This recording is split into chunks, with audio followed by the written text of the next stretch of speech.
Hello friends, welcome to my YouTube channel Examria. इस video में हम लोग ताओते चक्रवात के बारे में जानेंगे। उसके बाद हम लोग जानेंगे कि ताओते चक्रवात से कौन कौन से राज्य प्रभावित हैं, इस चक्रवात का स्वरूप कितना बड़ा है। उसके बाद हम लोग जानेंगे चक्रवात का निर्माण कैसे होता है, चक्रवात क्या है, अलग अलग महासागरों में चक्रवात को क्या कहा जाता है, कैसे उत्पन्न होता है यह चक्रवात, अलग अलग गोलार्ध में इसकी दिशा क्या है, उसके बाद इसका नामकरण कैसे होता है, कैसे नामकरण की प्रक्रिया चलती है। इस सूची के माध्यम से मैं आपको नामकरण की प्रक्रिया को समझाऊंगा। उसके बाद भारतीय मौसम विज्ञान विभाग क्या है, इसके बारे में थोड़ी सी जानकारी आपको दूंगा। ठीक है, तो चलते हैं, वीडियो की शुरुआत करते हैं आपके लिए। सबसे पहले जानते हैं कि ताओते चक्रवात क्या है।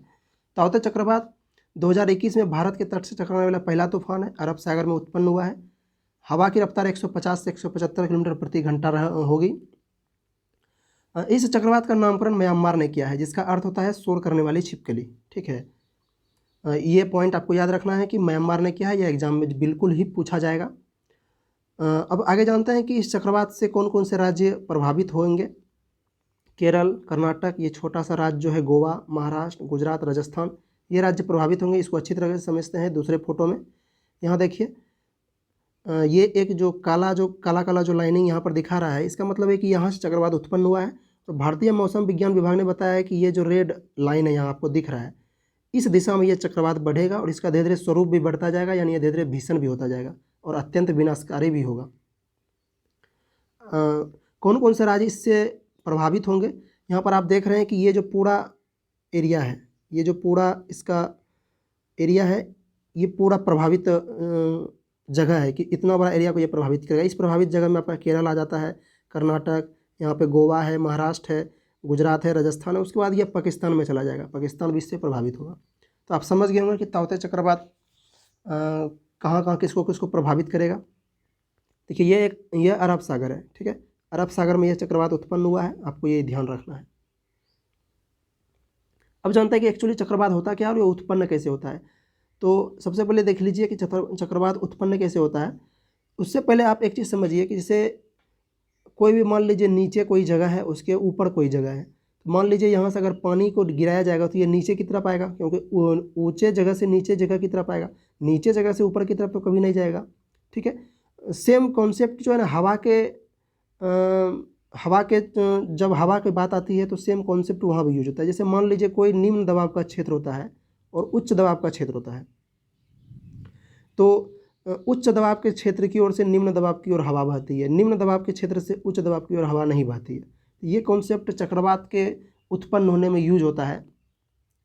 होता क्या है कि जब, और एक और कॉन्सेप्ट उससे पहले समझ लीजिए कि टेम्परेचर जो है ना, प्रेशर का व्युत्क्रमानुपाती होता है। मतलब अगर टेम्परेचर ज़्यादा होगा तो प्रेशर कम होगा, और टेम्परेचर अगर कम होगा तो टेम्परेचर ज़्यादा होगा, प्रेशर ज़्यादा होगा। तो ये दोनों कॉन्सेप्ट आपको याद रखना है कि हवा जो है निम्न दबाव की ओर बहती है उच्च दबाव से, और टेम्परेचर ज़्यादा होता है तो प्रेशर कम होता है। तो होता क्या है, गर्मी के दिनों में तो टेम्परेचर ज़्यादा होता है, तो समुद्र के सतह पर क्या होता है, ज़्यादा गर्मी के कारण निम्न दबाव का क्षेत्र बन जाता है। मैंने बताया कि टेम्परेचर के कारण ज़्यादा जब टेम्परेचर होता है तो प्रेशर कम हो जाता है। तो निम्न दबाव का क्षेत्र यहाँ पर लो प्रेशर हो जाता है, और लेकिन इसके आसपास का क्षेत्र क्या होता है, यहाँ पर हाई प्रेशर होता है। ठीक है, तो इससे क्या होता है, अचानक से ये जो इस लो प्रेशर को भरने के लिए हाई प्रेशर की ओर से जो है ना, हवाएं तेज़ी से इस ओर गति करती है। तो इसके कारण क्या होता है, यहाँ पर हवाएं जो है इस दिशा में लगातार गोल गोल इसके तरफ तेज़ी से आने लगती है। आपके मन में एक प्रश्न आ रहा होगा कि गोल गोल ही क्यों आती है, सीधे इस तरह से क्यों नहीं आ जाती है। तो पृथ्वी के घूर्णन गति के कारण यहाँ पर एक कोरियोलिसिस बल कार्य करता है, जिस कारण ये हवाएं घूमते घूमते आती है। ठीक है, तो यहाँ पर घूमते घूमते आती है और ये पूरी तरह इस तरह घूमते रहती है और उठ के धीरे धीरे ये जो है ना, बादल का रूप ले लेती है यहाँ पर, और उसके बाद बारिश होती है और आंधी तूफान, बहुत ही भयानक विनाश भी होता है। 2020 में आपने निसर्ग और अम्फान तूफान को भी देखा, फेनी तूफान भी आया था, तो कितना विनाशकारी था। तो आप समझ गए होंगे कि तूफान चक्रवात कैसे बनता है। ठीक है, अच्छा, चक्रवात का उल्टा ही एक प्रति चक्रवात होता है। जैसे मान लीजिए सेंटर में लो प्रेशर होता है और बाहर हाई प्रेशर होता है, तो इससे क्या होता है, चक्रवात का निर्माण होता है, चक्रवात बनता है। लेकिन जब सेंटर में हाई प्रेशर हो जाए और बाहर जो है लो प्रेशर हो जाए, तब प्रति चक्रवात का निर्माण होता है। ठीक है, इस दोनों में अंतर पहले तो समझ में आ गया होगा आपको कि प्रति चक्रवात में हाई प्रेशर सेंटर में होता है और चक्रवात में क्या होता है, लो प्रेशर सेंटर में होता है। ठीक है। दूसरा क्वेश्चन इससे ये भी बनता है कि जब चक्रवात आता है तो बहुत तेज़ आंधी तूफान बारिश होती है, लेकिन जब प्रति चक्रवात होता है तो इससे मौसम सुहावना हो जाता है। ठीक है, मौसम साफ रहता है। ये आपको समझ के रखना है। ठीक है, आप यहाँ से समझ गए होंगे कि चक्रवात और प्रति चक्रवात कैसे बनता है। यहाँ पर देखिए इसको समझाया गया है। इस चित्र को समझाने से पहले मैं एक चीज़ आपको समझा देता हूँ कि पृथ्वी जो है उसमें दो गोलार्ध हैं, एक तो है उत्तरी गोलार्ध, एक है दक्षिणी गोलार्ध। तो चक्रवात जब आता है तो उत्तरी गोलार्ध में चक्रवात जो है ना घड़ी की उल्टी दिशा में चलती है, यानी एंटी क्लॉकवाइज इस तरह से। लेकिन जब दक्षिणी गोलार्ध में चक्रवात आता है तो वह घड़ी की दिशा में चलती है, यानी क्लॉकवाइज। तो यही चीज़ यहाँ पर दर्शाया हुआ है। यहाँ पर देखिए कि उत्तरी गोलार्ध में जो चक्रवात आया हुआ है, यह देखिए निम्न दाब का यहाँ पर क्षेत्र बना, इस कारण यहाँ क्लॉकवाइज दिशा में हवा चल रही है, ये उत्तरी गोलार्ध है। लेकिन दक्षिणी गोलार्ध में क्या है कि मैंने आपको बताया कि दक्षिणी गोलार्ध में जस्ट अपोजिट होता है, यानी क्लॉकवाइज दिशा में हवा चलने लगती है। यहाँ पर देखिए क्लॉकवाइज हवा में चल रही है, दिशा में हवा। तो यहाँ से आप समझ गए होंगे कि दक्षिणी गोलार्ध उत्तरी गोलार्ध में किस प्रकार हवाएं चलती हैं चक्रवात में, और चक्रवात कैसे उत्पन्न होता है। अब जानते हैं कि चक्रवात का नामकरण कैसे होता है। चक्रवात का नामकरण विश्व मौसम विज्ञान संगठन, संयुक्त राष्ट्र आर्थिक और सामाजिक आयोग, Asia Prashant, panel on tropical cyclone द्वारा किया जाता है। ठीक है, चक्रवात के क्षेत्र के हिसाब से पैनल बना हुआ था। जैसे मान लीजिए अटलांटिक महासागर में चक्रवात आया तो उसके लिए एक अलग पैनल है। तो भारत हिंद महासागर क्षेत्र में आता है, तो भारत के हिंद महासागर क्षेत्र में जो भी चक्रवात आता है उसके लिए एक 13 देशों का पैनल है। पहले इसमें 8 देश थे, अब इसमें 13 देश हो गए हैं। अटलांटिक क्षेत्र में जो चक्रवात आता है उसके लिए नामकरण की प्रक्रिया 1953 में ही शुरू हो गई थी। लेकिन हिंद महासागर में जो चक्रवात आ रहा है उसके नामकरण की प्रक्रिया 2004 में भारत की पहल से शुरू हुई। 2004 में मात्र 8 देश इसमें शामिल थे, Bharat, Bangladesh, Maldives, Myanmar, Oman, Pakistan, Thailand और श्रीलंका। 2018 में इसमें ईरान, कतर, सऊदी अरब, यूएई और यमन भी शामिल हो गया। अब कुल 13 देश हो गए हैं इसमें। अच्छा, ये जो 13 देशों का पैनल है, जो पहले 8 देशों का था, तो 8 देशों को 8-8 नाम देना था। तो जैसे अभी मान लीजिए 13 देश हैं, तो 13 देशों को अपना अपना 13 नाम देना होगा। जैसे इंडिया है तो इंडिया को 13 नाम देना होगा, बांग्लादेश है तो बांग्लादेश को 13 नाम देना होगा, मालदीव है तो मालदीव को 13 नाम देना होगा। इसी प्रकार 13 देशों को 13-13 नाम देना है। इस कारण इस लिस्ट में 169 नाम शामिल हो जाएंगे। ठीक है, इस लिस्ट में 169 नाम है। तो कैसे अब इस 169 नाम से किसी भी तूफान का नाम तय होता है वो मैं आपको समझाने वाला हूँ। इसको समझिएगा बहुत अच्छे तरीके से। देखिए यहाँ पर 13 नामों की लिस्ट है। मैं बांग्लादेश है, इसके 13 नामों की लिस्ट है। इंडिया है, इसके 13 नामों की लिस्ट है। ईरान 13 नामों की लिस्ट है। इसी तरह यमन 13वां देश है जो उसके भी 13 नामों की लिस्ट है। तो इससे कैसे आखिर तय होता है कि कौन सा देश का नाम तय होगा। तो क्या होता है कि ये जो सभी 13 देश हैं इसको अल्फ़ाबेटिकल सजाया गया। अल्फ़ाबेटिकल मतलब समझते हैं कि ए से जेड के क्रम में सजाया गया है। पहले बांग्लादेश आता है, बी, फिर आई, एम, इस तरह से इसको सजाया गया है। ठीक है, इसमें क्या होता है, मान लीजिए अगर तूफान आया, ठीक है, तो इस लिस्ट का पहला नाम क्या है, बांग्लादेश देश है इस लिस्ट का पहला देश। और उस लिस्ट का बांग्लादेश का पहला लिस्ट का पहला नाम क्या है, निसर्ग। तो जो तूफान आया है तो पहला देश बांग्लादेश है और बांग्लादेश के लिस्ट का पहला नाम निसर्ग है, तो उस तूफान का नाम निसर्ग रखा जाएगा। ठीक, मान लीजिए दूसरा तूफान आया, तो दूसरा तूफान आने से दूसरा देश इसका फिर नाम रखेगा। मतलब बांग्लादेश के बाद कौन सा अल्फ़ाबेटिकल में नाम आता है, इंडिया का। और इंडिया का पहला नाम क्या है, गति, तो तूफान का नाम गति होगा।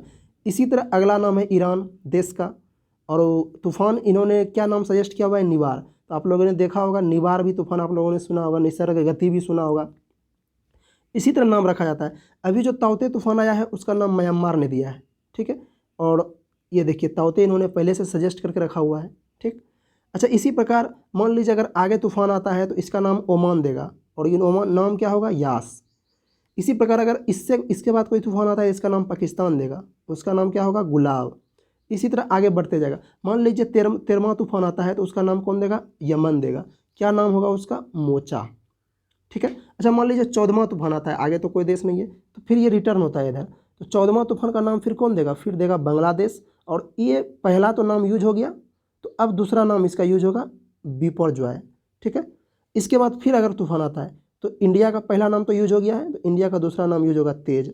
इसी तरह ये आगे बढ़ते जाता है। पूरा 169 नाम है, 169 नाम पूरा यूज हो जाएगा। अगर ये पूरा नाम खत्म हो जाएगा तो फिर से एक लिस्ट बनेगा और फिर इसी तरह नाम चलते रहेगा। अच्छा, यहाँ पर एक समझने वाली बात है जो इम्पोर्टेंट फैक्ट है। पहले 2004 में जब ये पैनल बना था तो उसमें मात्र 64 देश थे, क्षमा करेंगे 8 देश थे, 64 नाम था। तो पिछले साल एक तूफान आया था अम्फान, अम्फान तूफान आया था। इसका नाम किसने दिया था? थाईलैंड ने इसका नाम दिया था। ये जो है इस पुराने लिस्ट का अंतिम नाम था। समझ रहे हैं आप? इस पुराने लिस्ट का अंतिम नाम था। लेकिन 2018 में जब क्या हुआ, 2018 में क्या हुआ, जब इसमें शामिल हो गया 5 और देश, तो कुल देश कितना हो गया? 13। इन्होंने फिर 13 का नाम दिया तो 169 नाम हो गया, हुआ ना। तो पिछले साल एक और तूफान आया था, निसर्ग तूफान। निसर्ग तूफान का नामकरण किसने किया था? बांग्लादेश ने किया था। आप लोगों को पता होगा, नहीं पता है तो इसके बारे में जान ले। इसका नामकरण किया था बांग्लादेश ने। और बांग्लादेश का जो ये निसर्ग तूफान का नामकरण है, ये इस नई लिस्ट का पहला नाम है। यहाँ पर देखिए आप, समझ रहे बात को? तो इसी तरह नाम किसी भी चक्रवात का नामकरण किया जाता है। आपको बिल्कुल समझ में आ गया होगा, कोई कन्फ्यूजन नहीं होगा, मुझे पूरा विश्वास है। तो चलिए आगे बढ़ते हैं। अब अंतिम में इस वीडियो का जो अंतिम भाग है उसको जान लेते हैं। भारतीय मौसम विज्ञान विभाग क्या है? भारत में मौसम संबंधी जो पूर्वानुमान जारी किया जाता है या फिर आंधी तूफान के लिए अलर्ट जारी किया जाता है, red alert, yellow alert, green alert, orange alert, ये जितना भी अलर्ट है ये यही विभाग जारी करता है। इसको इंग्लिश में इंडियन मेट्रोलॉजिकल डिपार्टमेंट कहा जाता है, ठीक है, IMD शॉर्ट में बोला जाता है, ठीक है। तो इसकी स्थापना कब हुई थी? 1875 में। मुख्यालय कहाँ है? नई दिल्ली में। कौन से मंत्रालय के अंतर्गत आता है? पृथ्वी विज्ञान मंत्रालय के अंतर्गत। और पृथ्वी विज्ञान मंत्रालय के मंत्री अभी कौन है? डॉक्टर हर्षवर्धन सिंह, जो वर्तमान में स्वास्थ्य मंत्री भी हैं। और भारतीय मौसम विज्ञान विभाग के निदेशक कौन है? मृत्युंजय महापात्रा।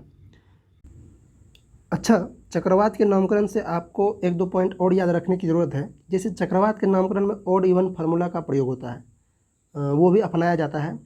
जैसे विषम साल में, कोई साल अगर विषम है तो उसमें जो भी नाम रखा जाता है वो स्त्री प्रधान होता है, और सम साल में जो भी नाम रखा जाता है वो पुरुष प्रधान होता है। जैसे एग्जांपल के तौर पे आप देख लीजिए कि 2020 जो साल है वो तो इवन है, इवन था, तो उसमें जो भी नाम रखा गया होगा वो पुरुष प्रधान होगा, मेल। लेकिन 2021 जो साल है ये ओड है, तो इसमें जो भी नाम रखा जाएगा वो फीमेल होगा, ठीक है। इस लाइन का मतलब यही है, समझ गए। एक और चीज़ आपको याद रखने की यहाँ पर ज़रूरत है कि चक्रवात जो है अलग अलग प्रशांत, जैसे अलग अलग सागर में अलग अलग नाम से जाना जाता है। जैसे देख लीजिए यहाँ पर, ये प्रशांत महासागर है, ये हिंद महासागर है, ये अटलांटिक महासागर है। अटलांटिक महासागर का आकार इस आकार का होता है, ये याद रखना है, एग्जाम में पूछा जाता है। तो ये 3 महासागर है, मैं इससे आपको वहाँ पर बताता हूँ। देखिए यहाँ पर ये प्रशांत जो महासागर है, प्रशांत महासागर में जो तूफान आता है उसको टाइफून कहा जाता है। यहाँ पर जापान, चीन, फिलीपींस आदि देश हैं। उसके बाद हिंद महासागर में आने वाला तूफान जो है वो साइक्लोन नाम से जाना जाता है, यानी हिंदी में चक्रवात ही कहा जाता है उसको। और अटलांटिक महासागर में जो ऐसा आकार का है, यहाँ पर जो तूफान आता है उसको हैरिकेन नाम से जाना जाता है, ठीक है। ये 2 पॉइंट आपको याद रखना है। यहाँ पर 2-3 पॉइंट इससे प्रश्न बनते हैं कि हैरिकेन नामक तूफान कौन से महासागर से संबंधित है, या फिर प्रशांत महासागर में आने वाले तूफान को क्या कहा जाता है, इस टाइप से प्रश्न बनते हैं, ठीक है। ये आपको याद रख। इस वीडियो के PDF के लिए आप मेरा टेलीग्राम चैनल ज्वाइन कर सकते हैं। टेलीग्राम चैनल का लिंक डिस्क्रिप्शन में दिया हुआ है, आप वहाँ से टेलीग्राम चैनल ज्वाइन करें। वहाँ पर आप PDF डाउनलोड कर सकते हैं और उसे पढ़ सकते हैं, ठीक है। वीडियो को देखने के लिए आपका बहुत बहुत धन्यवाद। आपका दिन शुभ हो।